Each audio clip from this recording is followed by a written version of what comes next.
नमस्कार दोस्तों, मैं हूं राज। आप देख रहे हैं हाईवे 33। दोस्तों, आज की कहानी एक ट्रक ड्राइवर की है जिनका नाम है राजेश। ये तब की कहानी है जब राजेश की उम्र 27 साल की थी। साल 2014 का था।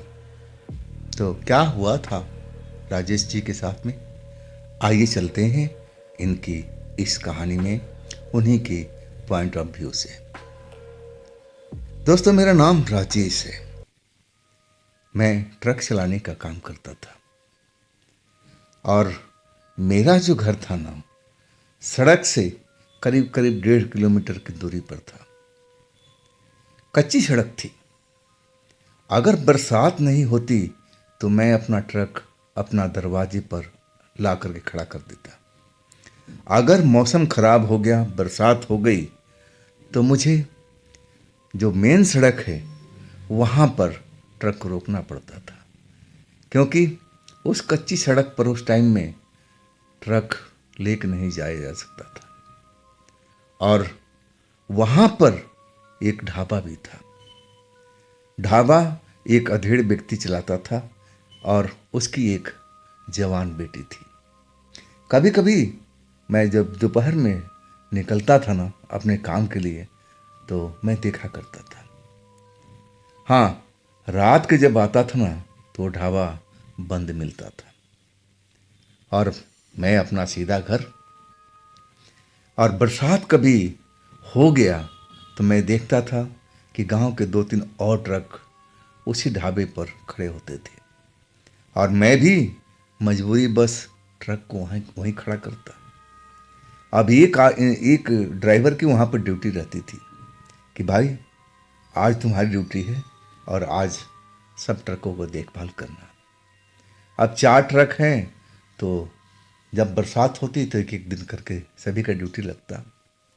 मेरी भी एक बार ड्यूटी लगा था और मैं रात भर अपना ट्रक के अंदर सोया था। हाँ, कभी कभी उठता तो सब ट्रकों का निगाह मार लेता था, लेकिन वहाँ पर कोई चोरी चकारी जैसा ऐसा कोई संभावना बहुत कम था। अब ट्रक से भला कौन क्या चुरा के ले जाएगा, और आज तक ऐसा कुछ हुआ भी नहीं था। हमारा एरिया जो था वहाँ बहुत साफ सुथरा था। चोरी चकारी नाम मात्र की होगी, लेकिन हम डरते थे ना भाई, ट्रक महंगा सौदा है, कोई चुरा कर ले गया तब क्या होगा। और फिर रखवाली तो करनी ही पड़ती थी। अगर वो ढाबा खुला रहता ना रात भर तो हम लोग को कोई परेशानी नहीं होती, लेकिन वो ढाबा 7-8 बजे तक रात को खुला ही रहता था, इसके बाद बंद हो जाता था। और फिर उस जगह पर पूरा सुनसान हो जाया करता था। और संयोग से ये जो घटना घटी थी ना, बारिश की ही रात थी। मैं अपना काम ख़त्म करके अपने गांव लौट रहा था। आज शहर से निकला था ना, तभी मूसलाधार बारिश का अंदेशा हो चुका था। बादल जमे हुए थे, बिजली कड़क रही थी। अब लग रहा था कि बारिश जल्द से जल्द स्टार्ट हो जाएगी। अब वही हुआ। जैसे ही मैं शहर से गांव की ओर रवाना हुआ, अभी थोड़ा ही रास्ता मैंने तय किया था, बारिश बहुत ज़ोरदार होने लगी। अब मैं सोच लिया कि बस आज तो मैं फंस गया। अगर मैं शहर में रहता ना तो मैं शहर में अपना ट्रक रोक लेता, मैं गांव जाता ही नहीं। लेकिन कुछ रास्ता मैं पार कर लिया था। अब सोचा कि चलो देखी जाएगी, जो होगा वहाँ कोई ना कोई तो ट्रक वाला होगा। और आज मेरी पारी नहीं थी। अब जो भी ट्रक वाला होगा वो हमारी ट्रक को देखभाल करेगा। हाँ, वही सोच समझ करके मैं अपने रास्ते बढ़ चला था। रास्ते में रुकावट बहुत आई। जगह जगह पर पानी रोड पर भरा हुआ था। जो मैं ट्रक तेजी से दौड़ा कर ले जाता था, आज जल्द से जल्द अपना गांव पहुंच जाया करता था। बरसात की वजह से जो आधा घंटा का सफ़र था उसमें 1.5 घंटा लग चुका था। आज जब मैं उस ढाबा पर पहुंचा ना तो मैं देख करके हैरान रह गया था। वहाँ एक भी ट्रक नहीं था। पूरा एरिया खाली पड़ा हुआ था और ढाबा अब 8 बजे के बाद बंद ही हो जाता था और बिल्कुल सुनसान था। बगल में एक छोटी नदी बहती थी। अब गर्मियों के दिन में तो बिल्कुल नाले जैसा वो बन जाती थी, लेकिन जब बरसात होता और जब बाढ़ का मौसम होता ना बारिश का, तो नदी पूरा लबालब भर जाती थी। और दूसरी साइड में एक शमशान था और उसके सामने में एक लकड़ी का कारखाना था, लकड़ी का मिल था। वहाँ पर लकड़ी की चिराई कटाई ये सब हुआ करती थी और वहीं के लकड़ी से वो जो शमशान में अब जो चिता उता जलाया जाता था वो भी काम होता था। मैं जब उस जगह पहुंचा ना तो मैं देख करके हैरान रह गया। बारिश अभी भी चल रही थी। मैं बारिश में भीगना नहीं चाहता था। बारिश में भीगने का मतलब कि मुझे एलर्जी हो जाया करती थी, सर्दी जुकाम और बुखार आ ही जाता था और मैं बारिश में भीगना नहीं चाहता था। मैं कुछ देर इंतज़ार करता रहा कि बारिश बंद हो जाएगी और फिर मैं सोचूंगा कि करना क्या है। हो सकता है कि ट्रक अभी और आ जाए, लेकिन अब रात का 11 बज चुका था। कोई भी ट्रक हमारे गांव का उस जगह पर खड़ा दिखाई नहीं दिया और ना ही कोई ट्रक आया। कई बार ऐसा हो जाता है कि सब ट्रक दूर दूर निकल जाते हैं। मैं भी कई बार अपने गांव से अपने शहर से दूर निकल जाता हूँ, 2 दिन में आता हूँ, 3 दिन में आता हूँ। और यही हुआ होगा, हमारे जो गांव की जितनी ट्रक थी शायद कहीं दूर निकल गई होगी।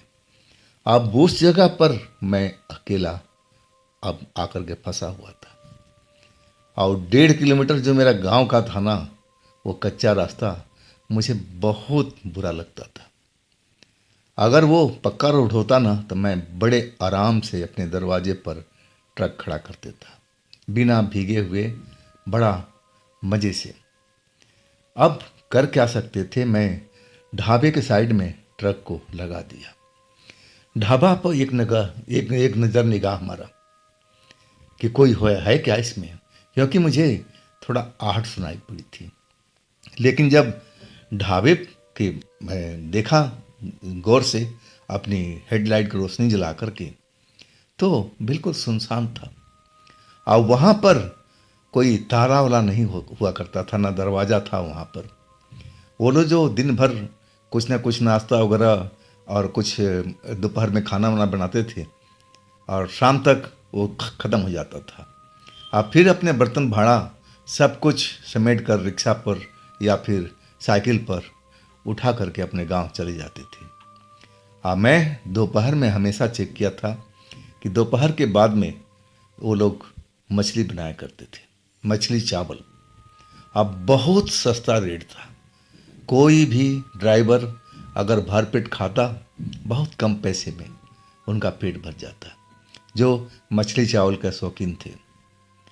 और उस टाइम अब तो कुछ भी नहीं था, बिल्कुल अंधेरा उस जगह पर पसरा हुआ था। मैं अपने ट्रक में बैठा सोच रहा था कि बारिश बंद हो जाए तो मैं कुछ सोचूं। नींद भी लग रही थी, लेकिन अब इस छोटे से ट्रक में मैं कैसे सो सकता था। और मैं हमेशा पैर फैला करके सोने वाला इंसान था। जब मैं लंबी दूरी पर जाता ना तो मेरे लिए बहुत परेशानी हो जाती थी। मैं ऐसा कोई ठिकाना ढूंढता था जहाँ पर पैर पसार करके लंबी तान करके सोया जा सके, जहाँ मेरा ट्रक सुरक्षित भी रहे, कोई चोरी चकारी ना करे। ऐसे स्थान का मैं चयन करता था। और यहाँ पर भी ये तो मेरा गांव का इलाका था, मैं इस जगह से तो बहुत वाकिफ था और मैं अपना ट्रक में यही सब सोच रहा था। फिर मुझे अब उस ढाबे में कुछ हलचल सी दिखाई पड़ी। मैं 2 बार अपना हेडलाइट की रोशनी डालकर देख लिया था, लेकिन उस जगह पर मुझे कोई नहीं दिखाई पड़ा था। तो ये मेरा कान बज रहा था या बारिश की वजह से जो कुछ ऐसा आवाज़ आ रहा था। लेकिन अब बारिश जो थी ना, धीमी हो चुकी थी। जितना बरसना था तेज, बारिश हो चुकी थी। जिधर देखो उधर पानी अब मुझे दिखाई दे रहा था। या रोड हो या खेत हो, हर तरफ पानी पानी। और अब बारिश जो रफ्तार कम हुई तो बिल्कुल नॉर्मल सा पड़ने लगी थी। अब फिर उस जगह में मुझे कोई एक परछाई सी हिलती हिलती डुलती दिखाई दिया। मैं समझा कि कई ढाबे वाले तो नहीं है, और यही सोच करके मैं चला कि यहाँ अकेले हूँ, इससे बेहतर कि वहाँ पर कोई मिल जाए तो बातचीत करते हुए हमारी रात कट जाएगी। अब मैं अकेले था, ट्रक छोड़ करके अपने गांव तो नहीं जा सकता था, क्योंकि मैं जानता था कि चोरी नहीं होगी। फिर भी एक अंदेशा था, महंगा ट्रक है, अगर कुछ हो गया तब क्या होगा। मैं रिस्क लेना नहीं चाहता था। बारिश जब मैंने खिड़की से हाथ निकाल कर देखा तो मामूली सी, जैसे फुहार सा, बारीक फुहार सा पड़ रहा था। अब मैं सोचा कि चलो, यहाँ पर तख्त भी लगा हुआ है, अब वहाँ पर आराम से पैर प्रसार करके मैं लेट सकता हूँ। और वही मैंने किया। मैं ट्रक से निकल गया था। बाहर पानी जरूर खड़ा था। मैं जल्दी से अपना ट्रक का लॉक किया और उस ढाबे के अंदर आ चुका था। मैं सोचा कि मैंने एक परछाई देखी थी, जरूर कोई ना कोई यहाँ होगा। लेकिन जब मैं उस जगह पहुँचा ना, तो कोई नहीं था। हाँ, जो तखत थी ना, अभी तक सूखी थी। हालांकि उसका जो छत था ना, अब तेज का बारिश आने पर टपकता था। लेकिन मैं देखा कि उसमें प्लास्टिक का इस्तेमाल किया हुआ था, मतलब ढाबा वालों ने मेंटेनेंस कर रखा था। मतलब जोर का बारिश भी आए ना, तो हाँ, अब उस छपरी से पानी नीचे नहीं टपकेगा, मतलब हम सूखा रहेंगे। अब नींद तो आ रही थी। खाना तो मैं शहर में ही खा चुका था, और यहाँ अगर भूखे रहता तो क्या कर सकता था, क्योंकि ये ढाबा भी बंद था। अब तो मुझे खाना नहीं मिल सकता था। मैंने यही चालाकी किया था कि मैं अब शहर में कुछ खा लिया था, पेट भरा हुआ था। हाँ, मैं सोचा कि आराम से अब घर पहुंच जाऊंगा, थोड़ा बहुत खाना खा करके और फिर लंबी तान के सो जाऊंगा। लेकिन यहाँ मामला तो उल्टा हो चुका था। मैं अब तख्त पर आकर के अब बैठ सा गया था। एक निगाह मैं हर तरफ डाला। बाहर कभी कभी बिजली कड़कती थी, चमकती थी, आवाज़ भी सुनाई पड़ती थी। और उसकी रोशनी से मैं जब चमक हुई ना, तो मैं ढाबे की झोपड़ी में देखा तो हर तरफ कोई कोई नहीं था। जबकि मैं ट्रक में से देखा था कि एक परछाई वहाँ पर मुझे दिखाई दी थी। अब वो किसकी परछाई थी, कौन था, मैं जान ही नहीं पाया। मुझे लगा कि ये मेरे दिमाग का भ्रम है। ये बारिश की वजह से, बिजली चमकने की वजह से अब मुझे ऐसा महसूस हुआ होगा, और कोई खास बात नहीं है। डरने की कोई आवश्यकता नहीं है। अब फिर मैं जैसे ही अब उस तख्त के ऊपर में लेटा ना, तो बारिश एक बार फिर जोर पकड़ लिया था। धड़ाधड़ जोरों की पानी छत पर, जो टपरी थी उसकी छत पर गिरने लगा था। हाँ, मैं ठंडी ठंडी हवा चली ना बारिश की, तो मुझे झपकी आने लगी। हाँ, मैं उस तख्त पर आराम से पसर गया था। राहत मिल रही थी। सुबह से हम लोग ट्रक चलाते हैं ना, तो हाथ पैर जवाब देने लगता है, ज़्यादातर कमर। और कमर को जब तक हम लोग सीधा पैर ना फैलाएं ना, तो बिल्कुल आराम नहीं मिलता। लेकिन अब पैर फैला करके मुझे बहुत राहत महसूस हो रही थी। बारिश भी चल रहा था, अब उसका मज़ा कुछ अलग था। मैं बिल्कुल सुरक्षित जगह पर था, जहाँ पानी का एक बूंद मेरे ऊपर नहीं आ सकता था। मैं उसी तख्त पर लेटे हुए बाहर का नज़ारा भी देख लेता था। बारिश का जो तेजी से अब दोबारा से पड़ने लगी थी, बिजली भी चमक रही थी, और कब मुझे झपकी आ गई मुझे पता ही नहीं चला।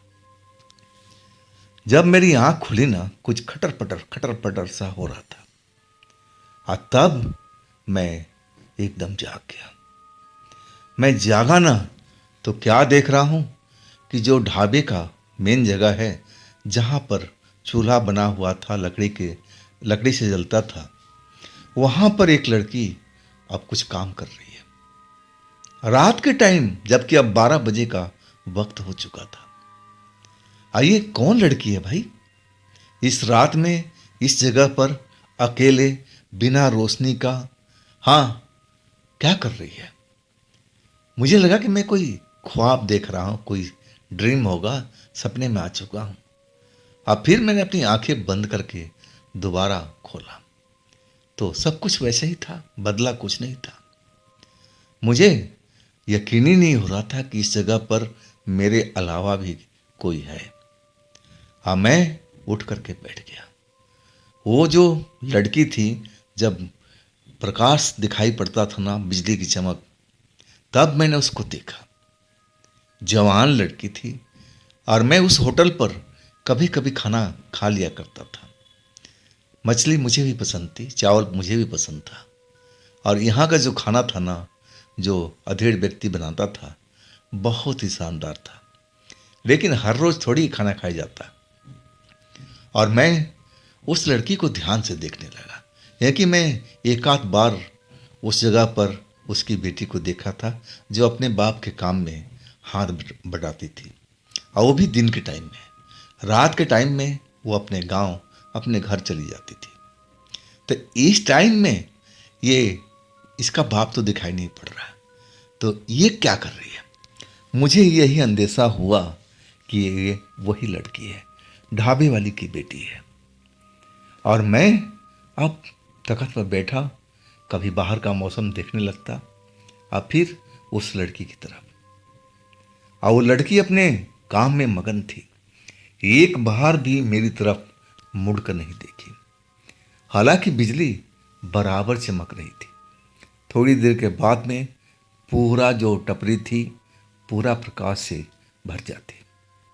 अब मैं उसको आराम से देख रहा था, लेकिन वो मुझे एक बार भी मुड़ करके नहीं देखी।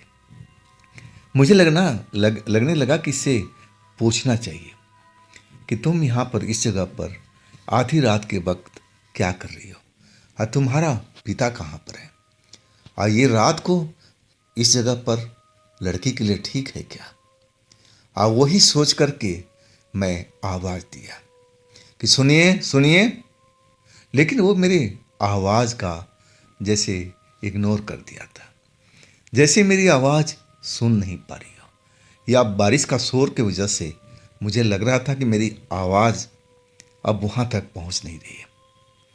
बाहर बारिश भी तो चल रहा था, बिजली चमकती, और मैं जब 2-4 बार आवाज़ दिया ना, तो लड़की मेरी आवाज़ को शायद सुन ही नहीं पाई थी, या फिर जानबूझ करके इग्नोर कर रही थी। मैं अब अपनी जगह से उठ खड़ा हुआ ताकि उसके पास जाऊं और देखूं कि ये कर क्या रही है।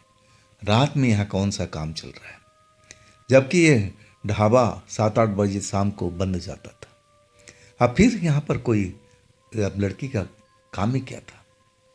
और वही सोच करके मैं उसके नज़दीक पहुँच गया। जब उस जगह पर पहुँचा कि जहाँ पर वो चूल्हा लकड़ी का जला करता था, जिस पर ढाबे वाला खाना बनाया करता था, चावल, रोटी, सब्जी, मछली, सब कुछ उसी पर तो बनाया करता था। और मैं जब उस जगह पहुँचा ना, तो उस लड़की का पीठ मेरी तरफ थी, चेहरा दूसरी ओर, और वो कुछ कर रही थी। उसके हाथ जो थे ना, लगातार मुझे हिलते डुलते कुछ काम करते हुए नजर आ रहे थे, जैसे कि कोई सब्जी को काट रही हो या कुछ और कर रही हो। अब मैं बिल्कुल नज़दीक पहुंच चुका था। अब मेरे उसके बीच की दूरी मात्र कुछ ही दूरी की थी। अब यूं कहा जाए कि 1.5 से 2 फुट के आसपास की। अब मैं वहाँ पर खड़ा होकर के फिर आवाज़ दिया, अरे सुनिए सुनिए, इस वक्त में आप यहाँ क्या कर रही हैं? फिर भी वो मेरी बात सुनी नहीं। जैसा अपना काम कर रही थी वैसा ही करते जा रही थी। मुझे बड़ा आश्चर्य लगा कि ये लड़की सुनाई नहीं पड़ता क्या? ऐसा कौन से काम कर रही है जो इस आधी रात को इस जगह पर आई है अपने घर द्वार छोड़ करके, जबकि इसके साथ इसके फादर को होना चाहिए और वो है नहीं, कहीं नज़र नहीं आ रहे, और ना यहाँ पर कोई भाड़ा बर्तन दिखाई दे रहा ताकि ये होटल का ढाबा का कोई काम कर रही हो, ऐसा भी मुझे नहीं लग रहा था। आखिर कर क्या रही है? मैं बहुत आवाज़ दिया उसको, लेकिन ऐसा लग रहा था कि वो लड़की या तो बहरी है या फिर जानबूझकर मेरा जो आवाज़ था उसको सुन नहीं रही थी। और मैं थोड़ा बेचैन हो उठा था। बाहर बिजली फिर कड़की, जोरदार आवाज़ हुआ, जैसे लगा था कि बस एक आध किलोमीटर के अंदर ही बिजली कहीं गिरी है। अब बहुत तेज आवाज़ सुनाई पड़ा, और वो चमक जो थी ना वो भी बहुत चौंधिया देने वाली। और जैसे ही बिजली का आवाज़ सुनाई पड़ा ना, वो लड़की मेरी तरफ मुड़ चुकी थी। उसके हाथ में क्या था मैं देख नहीं पाया, और वैसा लगा कि मेरे सीने में आकर के छुप गई हो। एकदम हठात हुआ था ये सब। और उसकी जो शरीर की गर्मी थी ना, अलग ही मजा दे रही थी। मैं अब उसको कुछ बोल ही नहीं पा रहा था कि तुम मेरे से क्यों आके चिपट गई हो, दूर हो जाओ। तुम एक जवान लड़की हो, मैं भी एक जवान लड़का हूँ। मेरा अभी शादी भी नहीं हुआ था। हाँ, शादी का बातचीत चल रहा था। अब उम्मीद थी कि इन साल में मेरा रिश्ता भी तय हो चुका था, और मैं जो ये सुख होता है लड़की का, मैं आज तक कभी महसूस नहीं किया था, ना वो सुख को पाया था। पहली बार मेरे सीने से कोई लड़की आकर सटी ना, तो मुझे तो लगा कि सब कुछ यही है असली मजा शादी का। स्वर्ग इसी को कहते हैं। जो आनंद उस समय मुझे बरसात भरी रात में मुझे मिला था, और लड़की ऐसे छुप गई जैसे मैं सीने के अंदर में। मैं चुपचाप खड़ा। फिर जब बिजली कड़कनी बंद हो गई ना, तो लड़की फिर मुड़ गई, और फिर मुड़ी आगे की तरफ 2 कदम उसने फिर बढ़ाया, और फिर मुझे मुड़ करके देखने लगी। मैं उसका चेहरा को देख रहा था। जब भी हल्की हल्की बिजली की चमक होती थी ना, तो वहाँ पर रोशनी सी हो जाती थी। और तब मैंने पाया कि अरे, ये ढाबे वाले की बेटी नहीं है। उसका चेहरा कुछ अलग था। ये गोरी चिट्ठी है, इसका चेहरा अलग है। ये ढाबे वाले की बेटी नहीं हो सकती। अब मैं उससे पूछा कि आप कौन हैं, और इस जगह पर आप क्या कर रहे हैं, किस गांव की रहने वाली हो? वो लड़की अब मेरी तरफ मुड़ चुकी थी, लेकिन आवाज़ मेरी सुन रही थी, लेकिन उसके होठ फड़फड़ा रहे थे, लेकिन वो क्या बोल रही है मुझे सुनाई नहीं पड़ रहा था। शायद बरसात की वजह से, या बिजली कभी कभी अब गिरता था, शायद इसकी वजह से थी। मैं थोड़ा सा और आगे एक कदम बढ़ गया, बिल्कुल पास में आकर के खड़ा हुआ। मैं कहने लगा कि आप इस जगह की तो लगती नहीं है। इस ढाबे की लड़की अलग है, मैं उसको पहचानता हूँ। तो आप इस ढाबे में कर क्या रही हैं, और वो भी आधी रात के वक्त में? तब मैंने देखा कि वो लड़की अब जो अपना हाथ कुछ ले रखी थी, अब मुझे एहसास हुआ कि धीरे से वो ज़मीन पर छोड़ दिया था, या कोई पॉलीथीन था या क्या था। अब नीचे में मैं ध्यान नहीं दिया। मैं उसके चेहरे की तरफ हमेशा देख रहा था। अब मुझे वो चेहरा बड़ा ही प्यारा लग रहा था, और मैं बार बार बोल रहा था कि आप इस जगह की नहीं लग रही हैं, कौन सी गांव की हैं, और इस बरसात भरी रात में यहाँ कैसे आप आ गई? वो लड़की फिर मुझे देखती रही। वो उसके होठ हिल रहे थे, जैसे वो कुछ बोल रही हो। मुझे सुनाई नहीं पड़ रहा था। मैं समझा कि ये सुन नहीं पाती है, बोल नहीं पाती है क्या, और मैं बिल्कुल नज़दीक पहुंच गया था। अब उसका चेहरा मेरे चेहरे के बिल्कुल पास में था। मैं जोर से बोला कि आप बोल सकती हैं, सुन सकती है ना? तब वो सर हिलाई। मैंने भगवान को बहुत बहुत धन्यवाद दिया कि चलो इसको समझ में तो आया। मैं जोर से पूछा कि आप किस गांव की हो? मुझे लगा कि लड़की ये थोड़ा ऊंचा सुनती है। इसीलिए मैं जोर से बोल रहा था, उससे बात करने की कोशिश कर रहा था। तब वो मुझे एक तरफ इशारा करके बताई। उस शहर का रास्ता था, सड़क वाली रोड थी जिधर से मैं आया था। मैं बोला कि आप शहर में रहती हो? उसने सर हिलाया। मैंने बोला कि इस रात में आप यहाँ कैसे आ गए? तब वो धीरे से अपनी बात बताने लगी कि मैं रास्ता भटक गई हूँ, मुझे जाना कहीं और था। अब बस वाला मुझे यहीं पर उतार दिया। वहाँ पर बस स्टैंड थी जो 4 गांवों को जोड़ती थी। 4 गांव के मुसाफिर वहाँ पर उतरते थे, चढ़ते थे, और वहीं से तो मेरा गांव का रास्ता भी जाता था। जिस जगह पर ये ढाबा था वो नदी थी, और उस तरफ में शमशान भी था, लकड़ी का कारखाना भी था। अब फिर मैंने उससे पूछने लगा कि आखिर आप इस जगह पर किसके यहाँ जाना चाहती थी, कौन सा गांव है, कौन सा रिश्तेदारी है, और वो नाम भी बताई। मुझे वो नाम ध्यान नहीं है कि मैं उस नाम का व्यक्ति को कहीं पर देखा हूँ, सुना हूँ या जानता हूँ। लेकिन इस टाइम में मुझे उस लड़की से बहुत सहानुभूति हो गई थी कि बेचारी अकेली लड़की है, और इस रात में सुनसान इलाके में इस जगह पर फंसी हुई है बरसात की वजह से। बस वाले ने शायद गलत जगह पर उतार दिया था, शायद उसका दूसरा स्टैंड था। 2 स्टैंड और भी थे हमारे गांव के आगे में, शायद उसको उस स्टैंड पर उतरना था, और ये गलत स्टैंड पर उतर चुकी है, और ये बारिश की वजह से इस जगह पर फंसी हुई है। मुझे बड़ा उससे सहानुभूति हो चुकी थी कि भाई लड़की जात है, ये इस रात में अकेले फंसी हुई है, मुझे इसकी सहायता जरूर करनी चाहिए। हाँ, मैंने बोला कि आप इधर से हट जाइए, यहाँ तो खाना वाना बनता है, यहाँ पर आपका क्या काम, आप आ जाइए, तख्त लगा हुआ है, आप बैठ जाइए, फिर हम बैठ के बात करते हैं। आधी रात का ऊपर का वक्त अब चल रहा था। मैं एक अनजान लड़की को अपने तख्त पर लिया करके बिठा करके और उससे बातचीत करने की कोशिश कर रहा था। उसकी चेहरा अलग ही था, बड़ा आकर्षक था। मैं जब एक बार देखा ना तो उसके चेहरे पर मोहित हो चुका था। मुझे यही अब दिल में इच्छा हो रही थी कि काश इस लड़की से मैं प्रेम कर सकूं, ये मुझे भी प्रेम कर सके। मैं उसकी सुंदरता में इतना खो चुका था, चेहरे पर जो आकर्षण था, मैं उस आकर्षण में फंस चुका था, और मैं उसे नज़दीकी बनाने की कोशिश कर रहा था। उसे मैं बात पूछता था, आप कहाँ पर रहती हो शहर में, और यहाँ पर जो रिश्तेदारी है उसमें आपका क्या रिलेशन है, अकेले आप शहर से क्यों आई?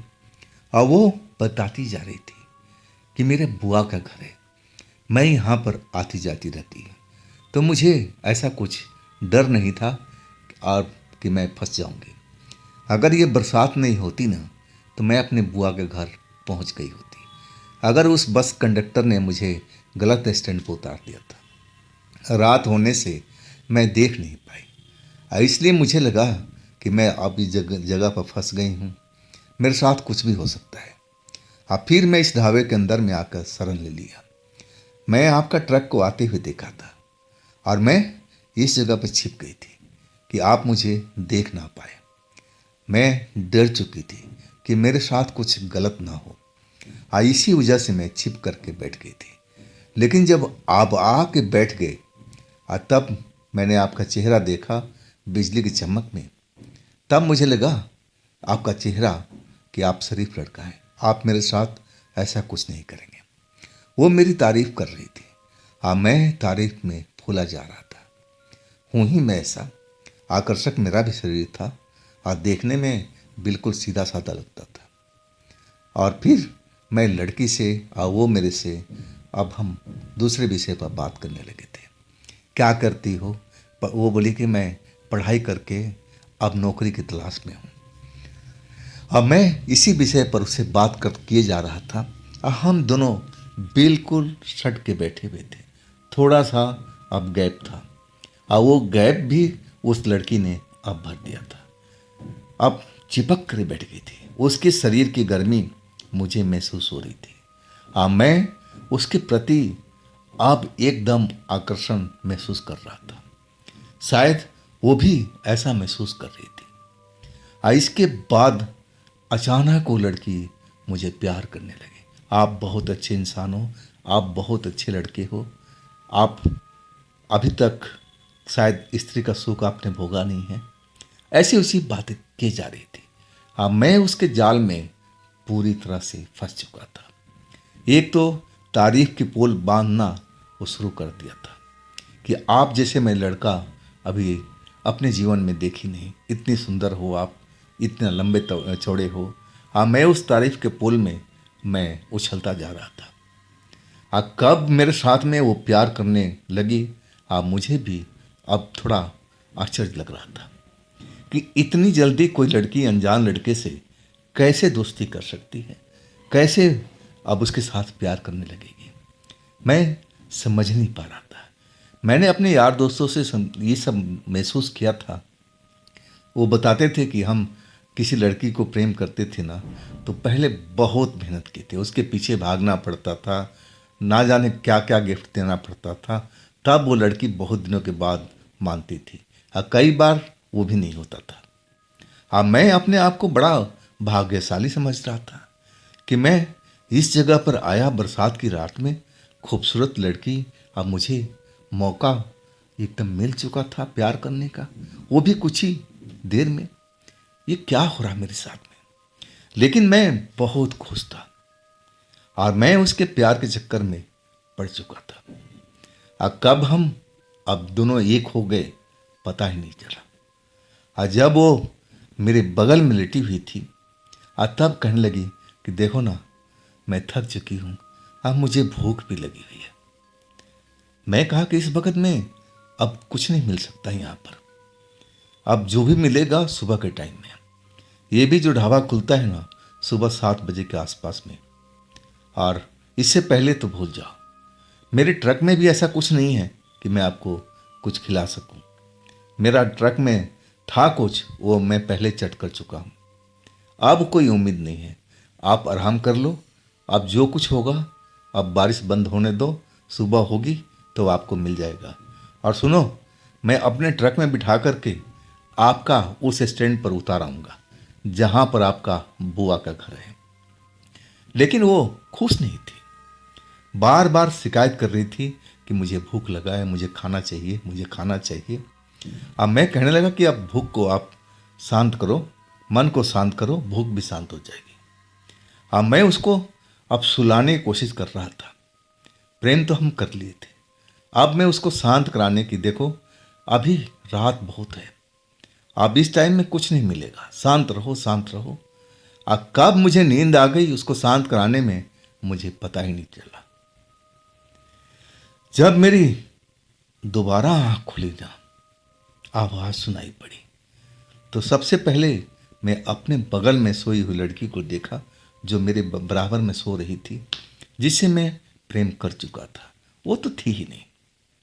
आवाज उसी जगह से आ रही थी जहां पर पहले लड़की खड़ी थी, वो चूल्हे के पास में, जहां पर वो लकड़ी का चूल्हा जलता था, उस जगह पर खड़ी थी। उसके हाथ में कुछ ऐसा कुछ चीज था जिसको वो चबा चबा के खा रही थी। मैं जब जा करके खुली आंखों से देखा कि लड़की मेरे पास में सो रही थी और अचानक उस जगह पर चली गई है जहां पहले मैंने उसको खड़ा हुआ देखा था। और वो क्या खा रही है, क्या मिल गया उसको? कहीं उस जगह पर कोई जूठा ऐसा कुछ चीज गिरा हुआ तो नहीं खा रही, इसको भूख बर्दाश्त नहीं हो रहा था। अब मैं जल्दी से उठा ताकि उसको बताऊं कि भाई इस जगह पर कूड़ा अगर खाना है तो गलत बात है, भूख को शांत आप करो, आप सुबह तक इंतजार करो और मैं सुबह में कोई ना कोई प्रबंध कराऊंगा कि आपके भोजन मिले और आपका पेट भरे, लेकिन इस टाइम नहीं। यही सोचकर मैं उसके पास दबे पाँव पहुंच गया था। जैसे लड़की थी ना, पहले बार मैंने देखा था, पीठ मेरी तरफ में थी, चेहरा उस चूल्हे के साइड में था और मैं झांक करके देखने लगा। आज संजोग से बारिश अभी भी हो रही थी, अब बिजली चमक रही थी। उस टाइम बिजली चमकी, जैसे ही बिजली चमकी ना, तो मैं देख करके हैरान रह गया था।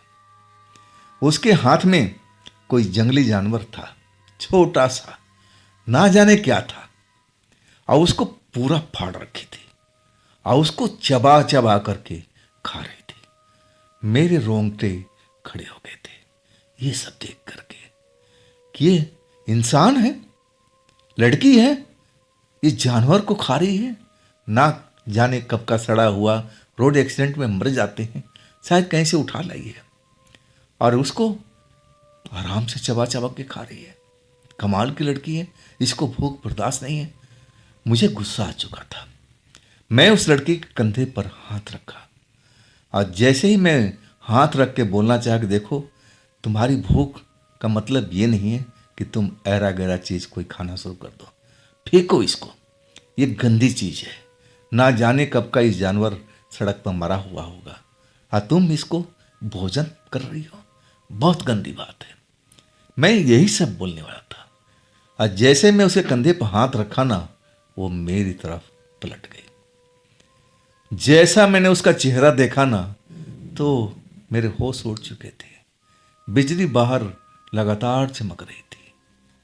अब बिजली का जो गर्जना सुनाई पड़ी ना, मुझे ध्यान है नहीं था कि इतनी तेज आवाज मैंने कभी सुनी थी। जो लड़की चिल्लाई थी उस गर्जना से ज्यादा मुझे सुनाई न आवाज आई।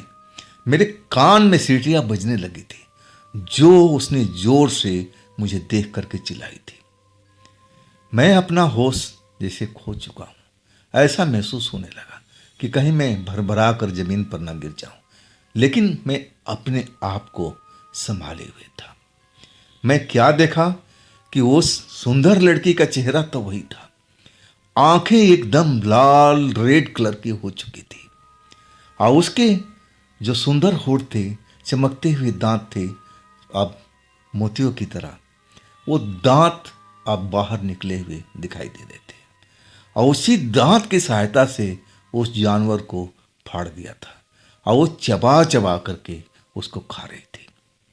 चेहरा पर खून लगा हुआ, होठ सना हुआ, और वो जब चिल्लाई ना तो मैं कांप गया था। मुझे लगा कि मैं यहीं गिर जाऊंगा और चिल्ला के कहने लगी, तेरी ये हिम्मत मुझे खाने से मना करता है, अब मैं तुझे खाऊंगी। और फिर मेरी तरफ पलट चुकी थी।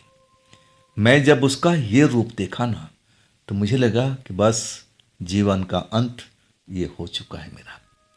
जिसको मैंने एक सुंदर लड़की समझा था, जिससे मैं प्यार किया और मेरे बगल में ना जाने कब तक वो बैठी रही, मैं उसके बारे में ताना बाना जोड़ रहा था।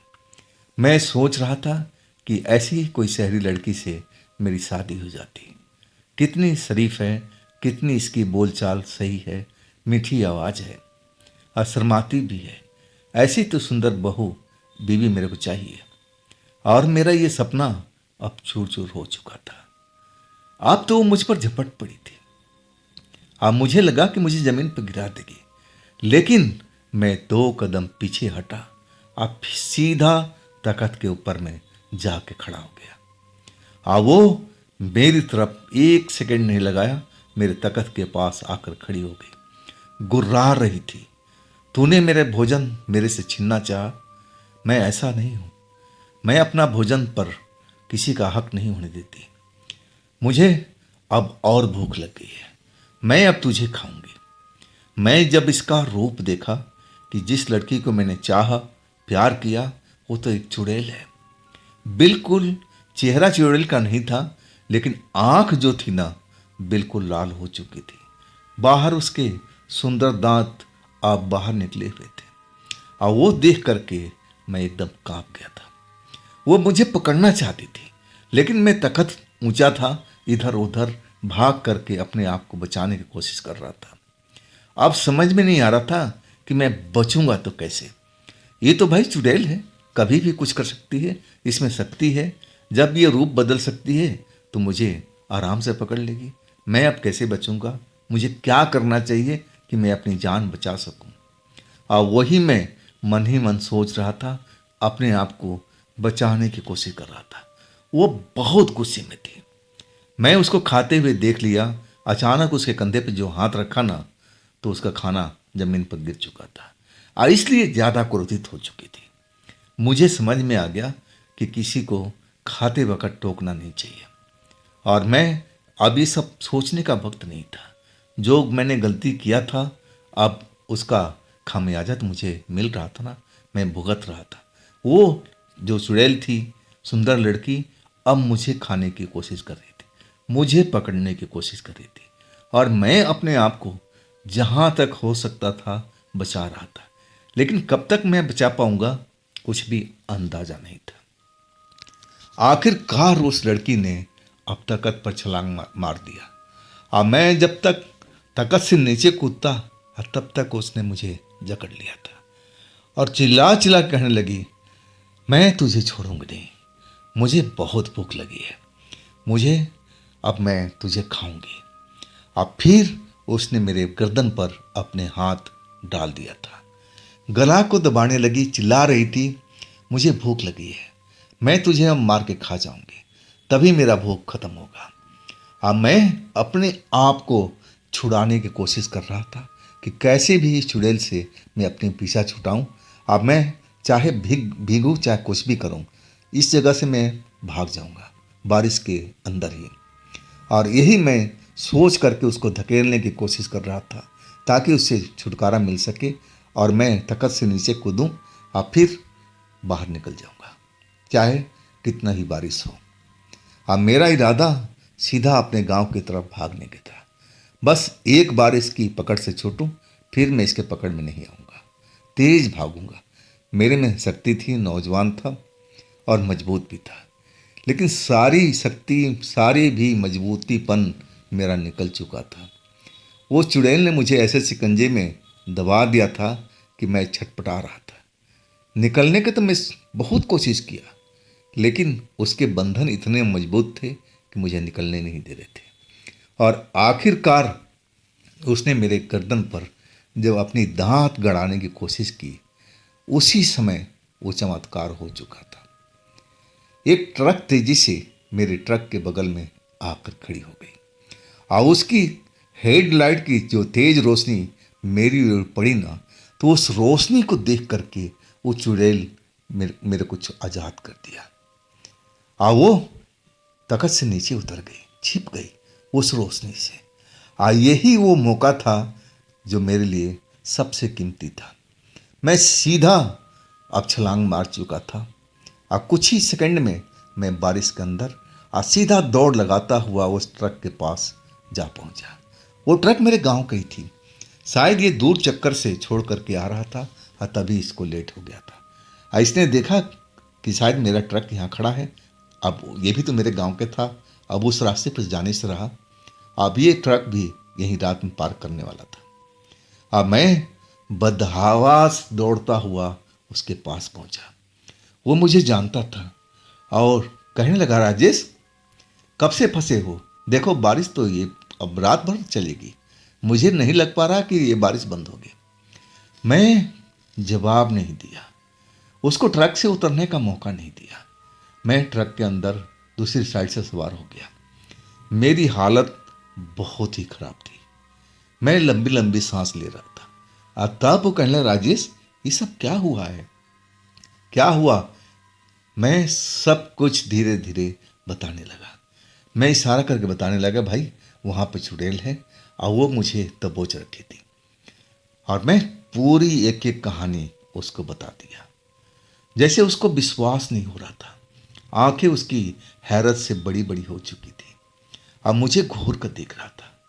जब मेरी बात खत्म हुई ना, तब मैं देखा उसके चेहरे को, वो एकदम आश्चर्य से डूबा हुआ था, कोई भी हरकत दिखाई नहीं दे रही थी।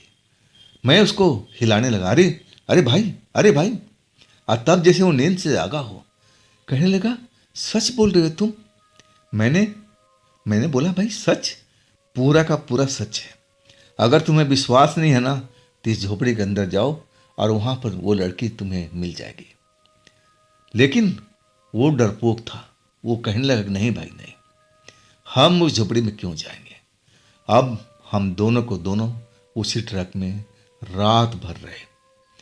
जरा भी उस तरफ में आवाज आती थी ना, मुझे कई बार उसकी परछाई जैसी शक्ल दिखाई दी थी, इधर उधर घूमते हुए उस तख्त के पास, लकड़ी के चूल्हे के पास आता जाता। मैं जब उस ड्राइवर को दिखाता, देख वो रही, लेकिन उसको नजर नहीं आ रही थी। वो कहने लगा, कहाँ है कहाँ है। मैं समझ गया कि इसको नजर नहीं आ रही, मुझे नजर आ रही। अब मुझे क्यों नजर आ रही है ये मुझे नहीं पता था। जैसे तैसे रात भर हम डरे रहे। जब सुबह हुई ना तो बारिश भी बंद नहीं हुई थी।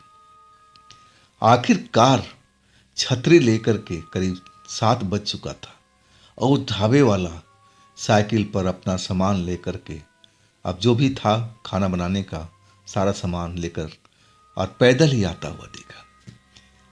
जब वो अपने ढाबे के अंदर पहुंच गया ना, तब हमें तसल्ली हुई।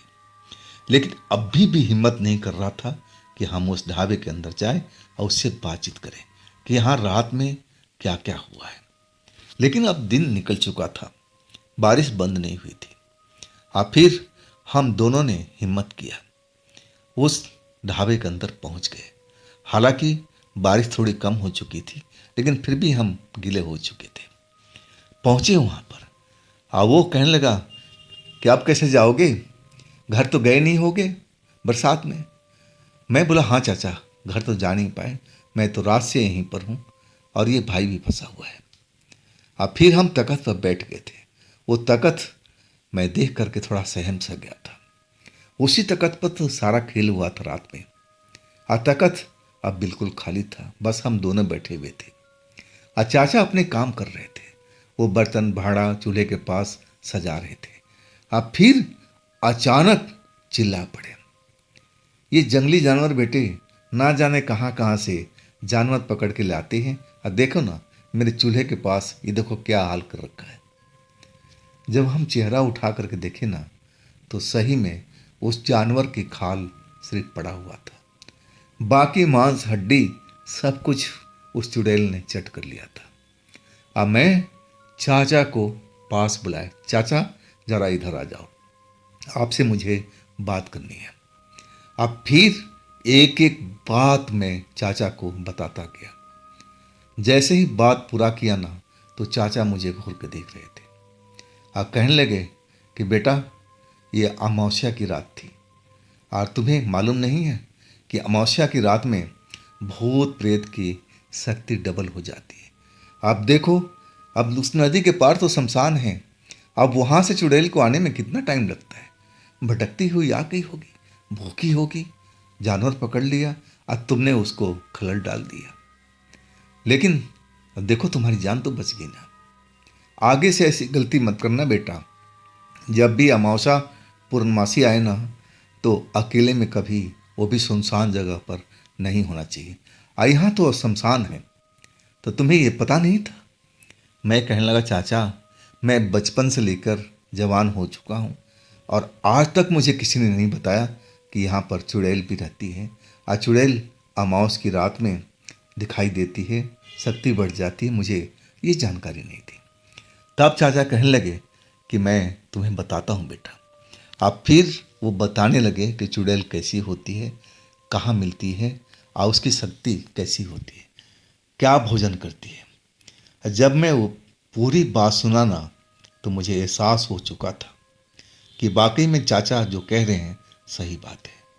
अमावस की रात को जो भी चुड़ैल या भूत प्रेत जो भी होता है, उसकी शक्ति चाचा के कहे अनुसार डबल हो जाती है और वो भूखी भी होती है। वो खाने को ढूंढती रहती है, कोई भी चीज़ उसको मिले ताकि वो अपना पेट भर सके। और वही मौका था कि मैं उस वक्त में उसके पास चला गया था। अब मैं देखा था जैसे उसके हाथ चल रहे थे ना, जरूर वही जानवर की खाल उधेड़ रही होगी। लेकिन उसने मुझे देख लिया ना, तो ये काम उसने बंद कर दिया। सोचा कि अब लंबा चौड़ा शिकार मिल चुका है, पहले हम इससे प्रेम करेंगे और फिर भोजन के बारे में सोचेंगे। सब कुछ धीरे धीरे मेरे को समझ में आ रहा था और मैं समझ गया था कि ये ड्राइवर भाई अब उस टाइम में नहीं पहुंचता ना, तो मैं तो यहाँ पर दिखाई भी नहीं देता, मेरी हड्डी तक चबा के खा गई होती। मेरे लाश तक नहीं मिलता इस जगह पर। मेरे घर वाले ढूंढ ढूंढ के परेशान हो जाते और मैं कभी उनको मिलता भी नहीं। तो दोस्तों, ये थी राजेश जी की अपनी आप बीती। ये राजेश जी की आप बीती आपको कैसी लगी कमेंट में ज़रूर बताइएगा। अगर दोस्तों आपके पास भी ऐसी कोई घटना है जिससे आप भुगत चुके हैं, या कोई आपके जानने वाले, आपका हित मित्र ऐसी दुर्घटना से बच गए हों और उनकी कोई आप बीती आप सुनाना चाहते हैं, तो आप मुझे इंस्टाग्राम पर या मेरे व्हाट्सएप नंबर पर आप मुझे भेज सकते हैं। और दोस्तों, ये भी चैनल आप ही का है, तो इसको भी अपना प्यार दीजिए, लाइक कीजिए, सब्सक्राइब कीजिए, शेयर कीजिए। और फिर हम मिलते हैं अगले रोज ऐसे ही रोचक घटना के साथ में।